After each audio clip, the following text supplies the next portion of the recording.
Timer? Okay, let's give a hand for Mr. Kanduli. Super. So we wrote a book. Elisa Ronca and I, in the last kind of year or two, have been working on a problem. Our slides are going to appear in just a moment. Elisa is currently the managing director of Johnson Controls, a digital business, EMEA. Johnson Controls have about 23 billion euros in revenue, and she runs all their digital stuff, EMEA. My background is I've been a chief product officer. I've been an innovation director. These days, I'm the chief data officer at Granlund and also a professor of practice at Alda. And my slides are going to appear any moment. Oh, I click. Excellent. There you go. So as an overview, we're talking about this subject of in-betweeners, this really important role of in-betweeners. And we see it as being this really important reason or challenge to translate technology. And I'll explain exactly what that means.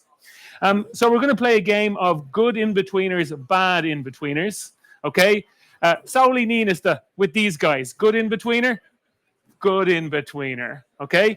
Paolo from Friends. Good in-betweener? Bad in-betweener? Bad in-betweener. And what's the good in-betweener here? It's the spaghetti. There you go. Excellent. Good answers.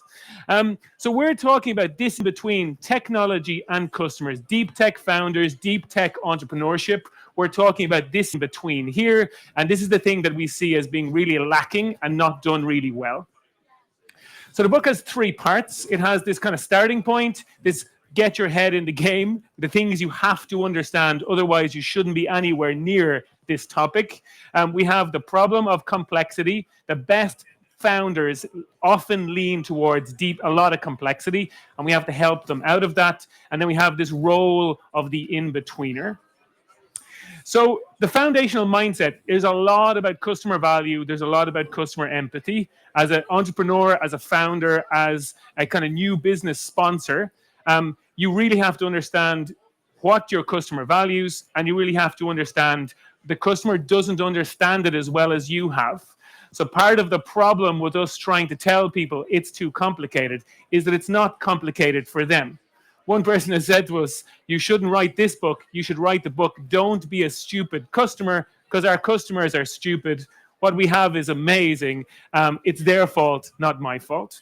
So really, really drilling down and really spending time on this and really drilling down and being open-minded enough to know your customer has 20 things on their desk. Their job is not to buy things from you. You need to make it easy to understand. You need to make it easy to buy. Some of the things that we're seeing in change that are really interesting. Andrew Ng, who is the kind of founder of Google Brain and some of these amazing things. He came out with this brilliant quote that I think with AI shows what's changing.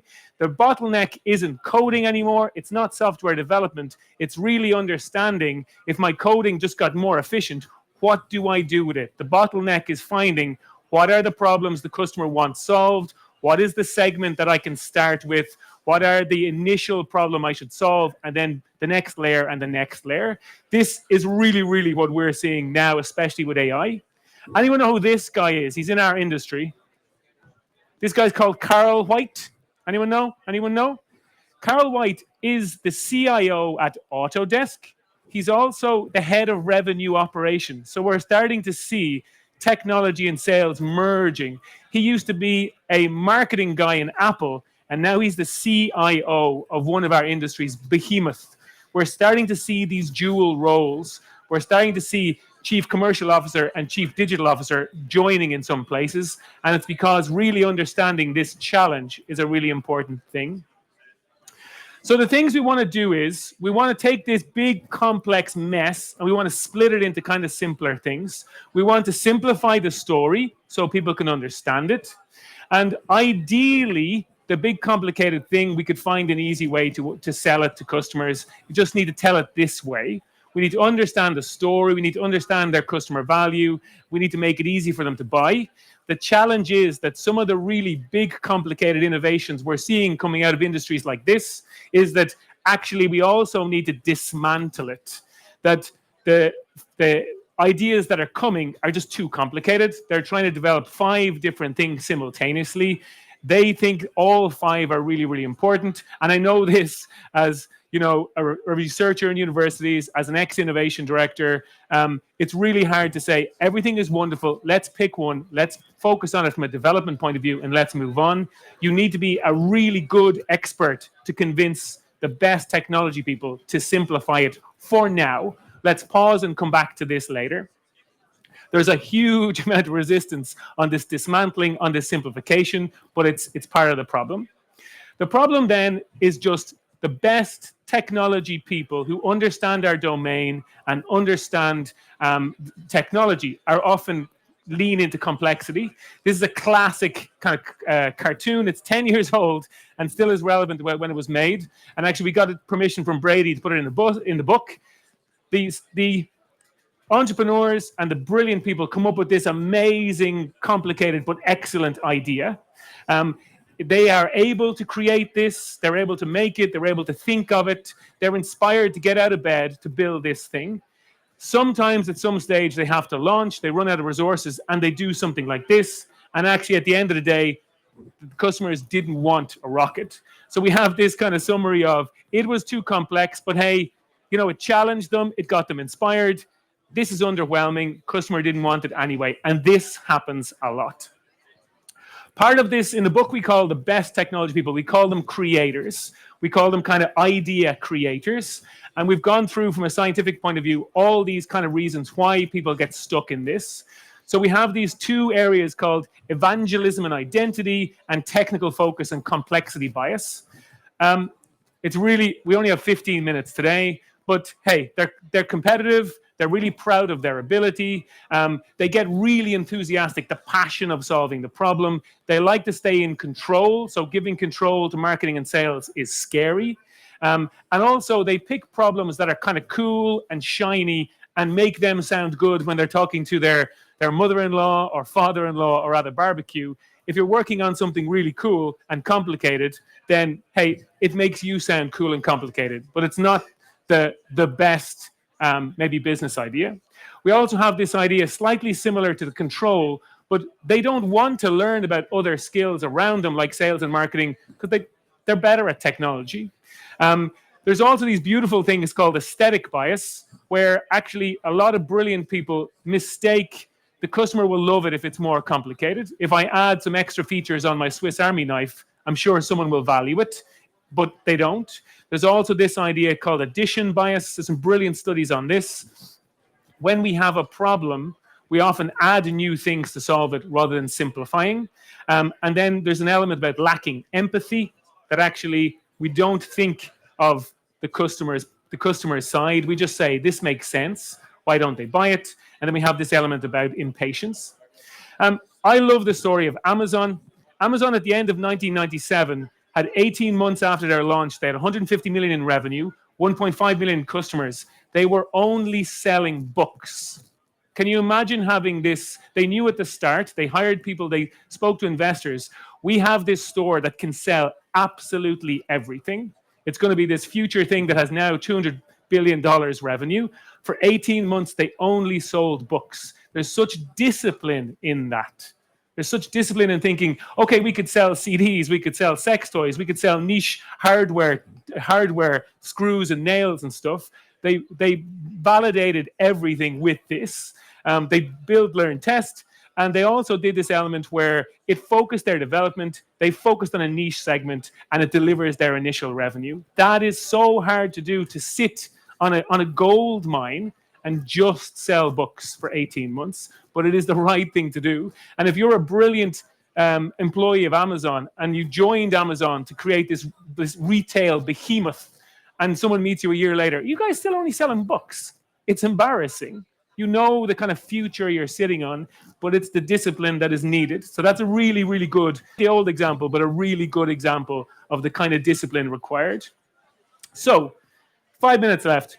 This solution, the role of the in-betweener, a big element is just constantly talking about focus, constantly talking about let's find a simple, focused customer segment. Let's find a simple value proposition. What is the customer problem you're solving? What is the segment? What is the name of the person? Traditional kind of sales, but even more difficult to do it when it is a deep tech founder. And this is then the key. The key is constructively challenging. The in-betweener needs to have enough knowledge, and Ella and I are in-betweeners, to understand the technology, to understand the domain, and to understand the customer side to say, hey guys, this is too complicated. We have 10 features, let's keep 4 of them. And then if the tech team are saying, well, I spoke to some customers last week and they need all of these 8, you then need to say, actually, I don't think that's correct. You need to be able to do your own research, and you need to be able to challenge to the point of you're almost as equal as the technology team in understanding the technology. You need to be able to say, okay, I think you've cherry-picked those customer cases because the data on a whole says that these 4 features will solve our problem for the next 1 year. So there's this element of being expert enough and credible enough in the domain, in the technology, not being as good as them, but being credible and having the mandate to kind of take control and shape. That is the challenge that most people don't have. I know sales and marketing teams that are on the outside, and they kind of say, hey, this is a bit complicated. Can we make it simpler? And when the tech team says no, they're kind of left on their own. So we need this kind of constructively challenge. We didn't say it in the book, but to be honest, this means just calling bullshit on the complexity, saying, no, it's too complicated. We need to make this simpler or we don't go forward. And Tuya is laughing at that phrase. Does it resonate? Yes, it does. Okay. Really complicated stuff in the book. There's a framework at the end that just talks about you got to do your market research. You got to come to the market with something, but you got to do your market research. You got to then respond to what the market is saying, and maybe we go through it again. And then there's a long-term version of this as well, where we're all the time thinking what's changing in the market. But as a whole, someone needs to lead these things. Quite often we skip this. Quite often we guess this, and quite often we don't do this. For the book as an audience, this is something we've kind of gone through a lot, and we've been asked a lot by our publishers, like, who is this for? Accidentally, we really think it's relevant to 3 people. We think it's relevant to the leaders who are funding and promoting technology companies, saying, look, you can't leave the product strategy or the service strategy in the hands of the technology people forever. At some stage, if you think your investment isn't kind of showing the returns you want, you've got to bring someone else in. So it's a message to leaders saying, this is the context, this is the complexity problem, and this is how you solve it. It's then, we hope, a how-to book for people who want to perform this role. There's maybe 10 stages in it, or 10 tasks in it, 5 of which the in-betweener has to do, 5 of which the in-betweener has to oversee and delegate. If you want to take this role, if you find yourself saying, hey, with software development going down, orchestration, in-betweener roles are the key, then it's a how-to book. And then, quite honestly, it's a kind message to the technology people. You are really important. This product, this service would not have gotten off the ground without you. Your energy at the beginning is what got us here. But at some stage, you have to let go of it and allow someone independent who understands the whole sphere to kind of take over. So it's kind of a leaders give a mandate, a how-to book for future in-betweeners. And then it's a kind message to these technology people, kind of why you need to let go a little bit. Your complexity, we would not take away from you ever. We need your complexity. But at a certain stage of the journey, your complexity is hurting because the customer doesn't understand it and the customer can't fall in love with it.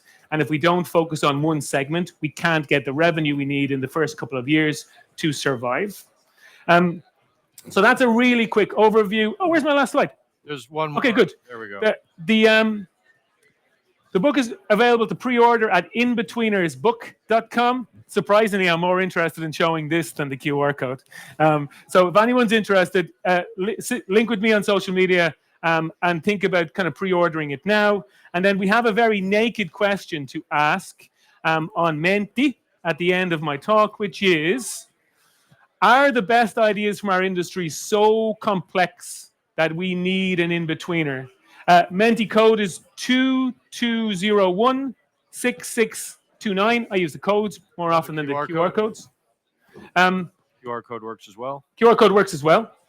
So, you know, I'm not saying that every idea, maybe this should say in hindsight, the majority of the best ideas. But what do you guys think? And obviously, the people in this room, we're all experts. We're not external customers. It's not so complex for us sometimes. But please answer the menti, and then please think about pre-ordering if you'd like show to. the results. Do you want to? I guess everyone who's voting has already seen the code. Last chance. Scan the QR code. Yeah. 2201-6629. This should work. There we go. Oh, okay. We like this. Thank you for your kindness. Otherwise, we wasted 2 years of our life. But hey, that's the overview from us. We'll be talking about it lots in the next while. The book comes out early next year. This is day one of pre-promotion. Elisa and I say thank you very much.